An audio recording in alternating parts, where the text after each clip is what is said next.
માતાશ્રી તુલસીપત્રમ ચેનલમાં હું અપર્ણા આપ સૌનું સ્વાગત કરું છું.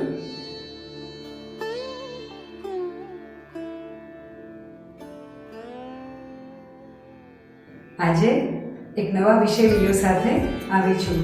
આપણે ત્યાં આજે પોડકાસ્ટમાં શાસ્ત્રી હિતેશભાઈ ત્રિવેદી પધાર્યા છે, જેઓ શ્રાદ્ધ વિશે આપણને માહિતી આપશે. શ્રાદ્ધ કરવું જરૂરી છે? જરૂરી તો કારણ કે આપણે એટલા માટે કે અત્યારે સમય જે છે એ બધા એડવાન્સ ચાલવા માંડ્યા, ભણે સમાજ આવી ગયો અને એવું થાય કે એમાં કાંઈ હોય જ નહીં. બા બાપા એનું ઋણ કર્યું તો આપણે કમાઈને એમને આપી દીધું એટલે બાજી પૂરી થઈ ગઈ. પણ આ માધ્યમ દ્વારા કંઈક એવું તમે જણાવો કે જરૂરી ક્યાં છે? જો ઋણ કોઈ દિવસ ચૂકવી શકાતા નથી, આપણે ચૂકવવાનો પ્રયત્ન કરીએ છીએ. બરોબર? તમે પૂછ્યું કે મા બાપે જે કર્યું હોય સંતાનો હાલો એનો બદલો આપી દે કોઈ પણ માતા પિતાનું ઋણ એવું છે કે કોઈ ચૂકવી ન શકે. એક તમને ઉદાહરણ આપું. એક દીકરો એટલો બહુ ભણી પૈસા ખૂબ કમાતો થઈ ગયો અને આપણા શાસ્ત્રમાં લખ્યું છે કે સંપત્તિ હાથમાં આવે, બહુ જ્ઞાન હાથમાં આવે પછી કોઈનું માન ન રાખે અને કોઈ વસ્તુમાં માને નહીં. એને એવું જ થાય કે હું બધાથી આગળ છું એટલે મેં જે કર્યું છે એ સત્ય છે.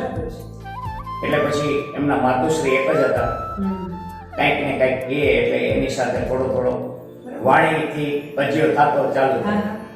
એક વખત બહુ એવું થઈ ગયું એટલે એને એની માતાને કીધું કે તમે મારા માટે શું કર્યું છે, હાલો તમે કહો અત્યાર સુધીમાં તમે કેટલા રૂપિયા ખર્ચ્યા છો એનાથી ડબલ આપી દો.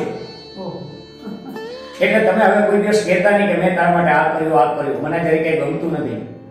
તમારું જે ઋણ એવું તમે ચૂકવી દેવા માંગુ છું, તમે કહેતા હો તો 10 ગણા પૈસા આપી દો.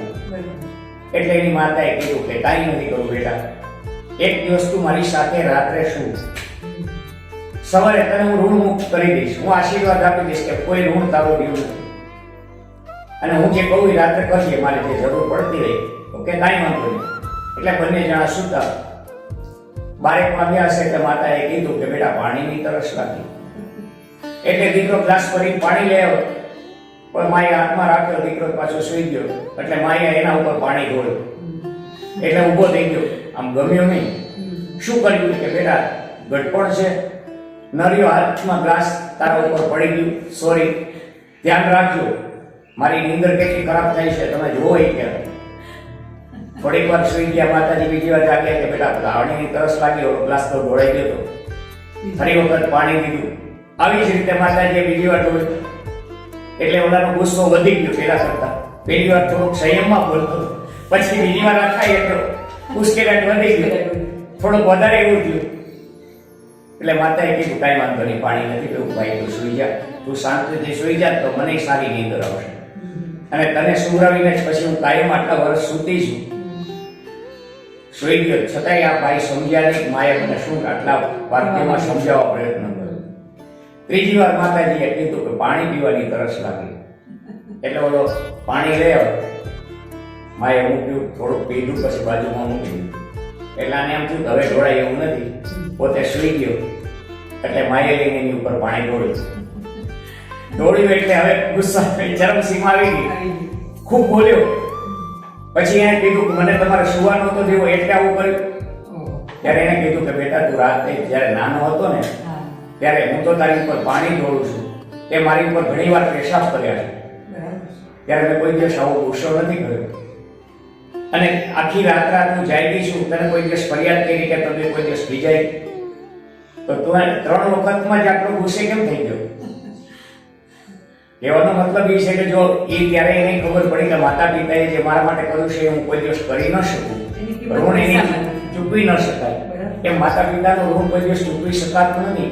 પણ આપણે શાસ્ત્રો ઉપર હંમેશા આધાર આપવો જોઈએ.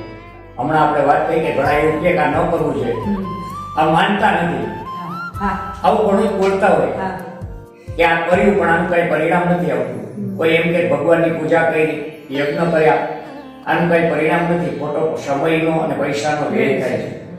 આ કળિયુગના છીએ એટલે આપણે આવો વિચાર કરે છે. સાચો વિચાર તો આપણો એવો છે કે શાસ્ત્રોમાં લખ્યું છે ને એ ખોટું કોઈ દિવસ હોય નહીં. જ્યાં હશે આપણે ક્યાંક ભૂલ હશે.